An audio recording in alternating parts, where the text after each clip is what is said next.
Joining us to discuss the wider foreign policy implications of both these conflicts is Victoria Coates. She served as Deputy National Security Advisor to President Trump and is now the Vice President of the Heritage Foundation's Institute for National Security and Foreign Policy. Welcome back. It's so nice to have you. I want to read you a tweet from Zelensky yesterday. He says, since the beginning of July, we have recorded active Russian satellite surveillance of the Gulf states and U.S. military facilities located there. It seems like he's gearing up to make this argument to President Trump when they meet in Washington. What is your take on this nexus between Russia and Iran possibly providing intelligence support?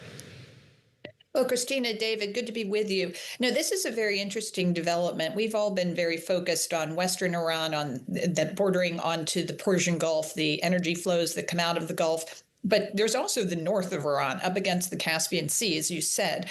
And that is where the Russians have been shipping in additional support to the Iranians. And the Ukrainians have decided to strike this. They've been quite active in the Caspian throughout the 4+ years of war with Russia. So not entirely surprising, although, I mean, Russia's stretched pretty thin, so I don't know how much they have to send. But very interesting to see Ukraine now try proactively start to take a role here.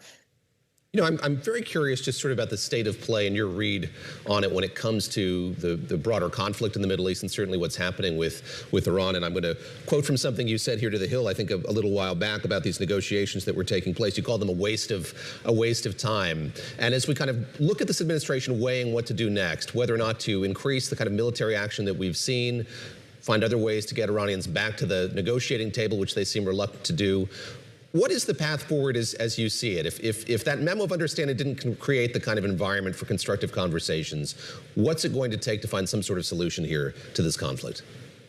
No, I think the economic pressure is ultimately what's going to resolve this, David. I mean, you have an economy in Iran, which is saying it's on life support is a very kind way of putting it.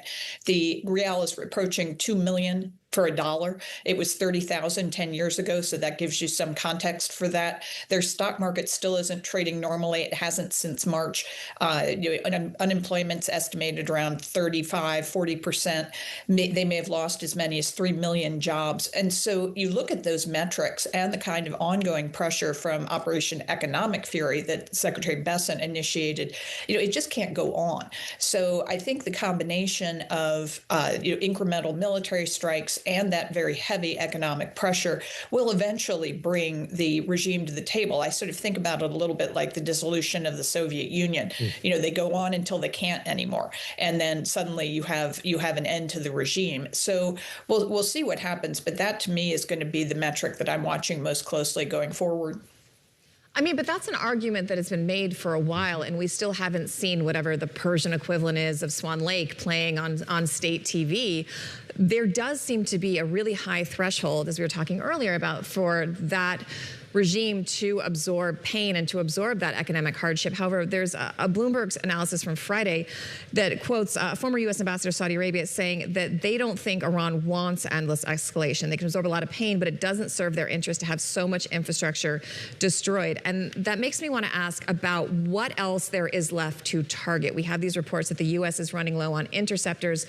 They are also running out of purely military targets. What is the cost-benefit reward there of starting to target more civilian infrastructure, the things that Iran would need to rebuild if indeed it did do that in a democratic way at some point, and wanting to decimate the regime and take out whatever it can?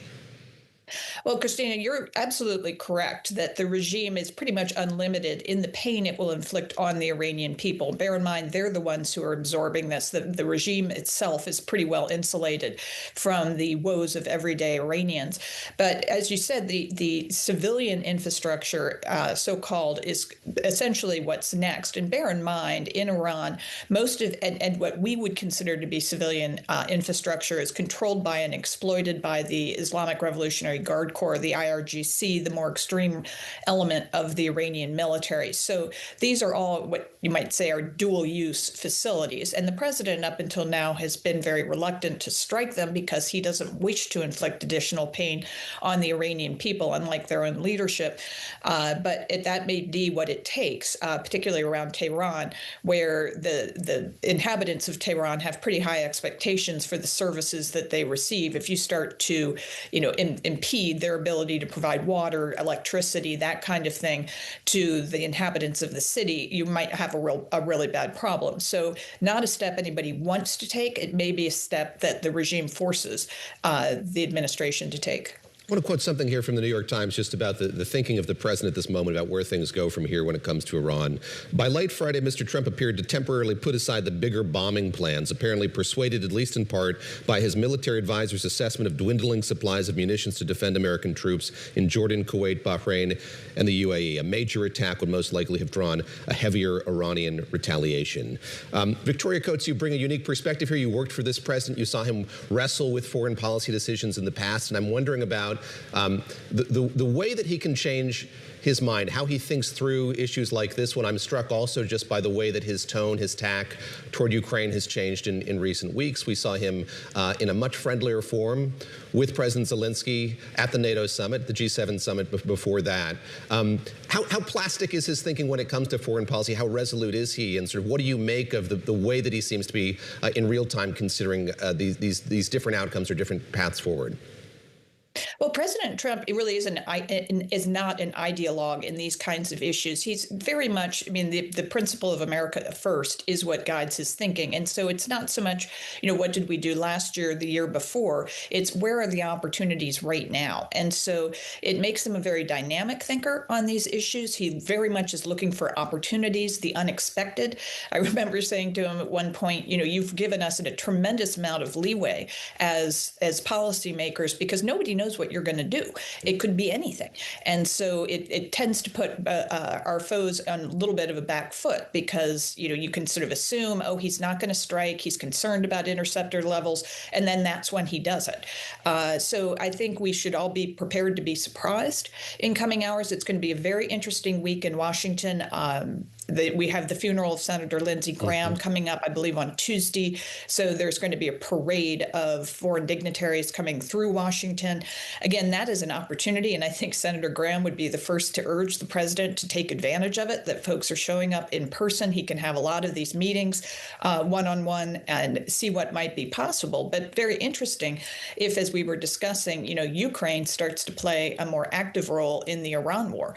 That could be something that comes out of this. It does seem like a fitting way to honor a senator who had a lot of reach internationally, that all these leaders are coming into town and will probably be at least trying to have an audience with the president. Bend the ear to the president, yeah. Exactly. I want to play you some sound, speaking of Ukraine, from President Zelensky, talking about his relationship with President Trump from, of all people, Laura Loomer. It seems like the relationship has greatly improved. Is there something that you could share with the viewers about maybe your conversations with the president? You are right. The tone has changed. Absolutely. We had first changing moment in Rome, in Vatican. Yeah. Yes, it was not long meeting, but I always said that is, I think, historic moment because we changed the relations during 15, 20 minutes. So nobody was around us. We've been only two of us.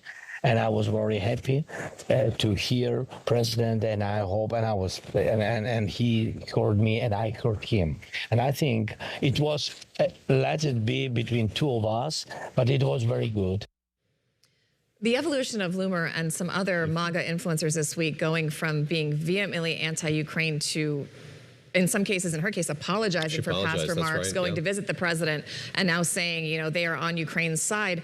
I'm wondering if President Trump is swayable in the same way, how much influence he takes from people like Laura Loomer and how much influence he takes from other allies and even some members of the Republican Party who have been trying to get him to be more supportive of Ukraine. What are your expectations out of this meeting?